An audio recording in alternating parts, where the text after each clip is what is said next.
ఈరోజు ప్రపంచ యోగా దినోత్సవం. యోగా అంటే మనకు ఆరోగ్యాన్ని ఇచ్చేది. ఒక్కరోజు యోగా చేసి ఊరుకోకూడదు, ప్రతిరోజు యోగా చేయాలి. యోగా చేయడం వల్ల ఆరోగ్యం బాగుంటుంది.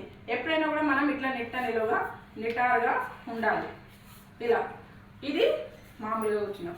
మనము పద్మాసనం అంటారు. పద్మాసనం అంటే ఈ కాలు తీసి ఇక్కడ వేసుకొని, ఈ కాలు తీసి ఇటు సైడ్ వేసుకోవాలి. ఇలా వేసుకోండి. ట్రై చేయండి. వచ్చి కదా అందరికి, మీరు అందరు ఆసనాలు వేసుకోలేదండి. రైట్, అది పద్మాసనం. ఓకే, నాకు నెక్స్ట్ మళ్ళీ మెల్లగా తీసుకొని పొజిషన్ రండి. వజ్రాసనం అంటే ఇలా మోకాళ్ళ మీద ఇలా కూర్చోవడం. కాళ్ళ మీద వెనక సైడ్ కాళ్ళు అలా ఉంటాయి. అలా కాదు, ఇలా వెనక సైడు ఇవి ఉన్నాయి ఫీట్స్, సీట్ కింద ఇట్లా ఉంటాయి. అది వజ్రాసనం. Okay right. వజ్రాసనం తర్వాత ఒకసారి నిలబడండి. తర్వాత వృక్షాసనం. సైడ్కి తిరుగు లక్ష్మి, మంచిగా తిరిగి కావాలి. వృక్షాసనం అంటే చెట్టులాగా ఇలా నిలబడాలి. ఇలా నిలబడి ఇలా పెట్టుకోవాలి. ఇలా, ఇది వృక్షాసనం. తర్వాత ఇదే విధంగా ఈ లెగ్ కూడా ఇట్లా మార్చుకోవాలి. ఇది వృక్షాసనం. ఓకే, నెక్స్ట్ నందిని వచ్చి మిగతా ఆసనాలు కంటిన్యూ చేపిస్తుంది. రైట్, నందిని నువ్వు వెళ్ళు. లక్ష్మి జాయిన్గా. ఇవేం ఆసనాలు చెప్పు, పేరు చెప్పు. చంద్ర నమస్కారాలా, సూర్య నమస్కారాలా? చంద్ర నమస్కారాలు ఇవి.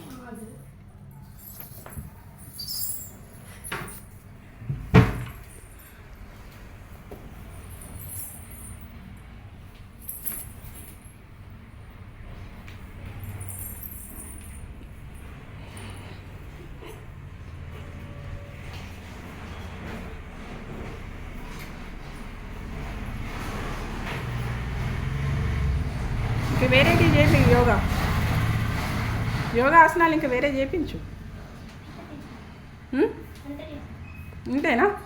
ఇంకా ఉన్నాయి, నేను చూపిస్తా చూడు. పట్టుకో, ఇట్లా పట్టుకో. రైట్, ఉందా? ఇట్లా అనుకుంటామా? తర్వాత ఇది ఉందా? హ్యాండ్స్ ఇది ఇట్లా పెట్టుకున్నాక ఇలా ఉండాలి. ఇది ఒక ఆసనం. తర్వాత ఇటు సైడ్. నెక్స్ట్ ఇట్లా.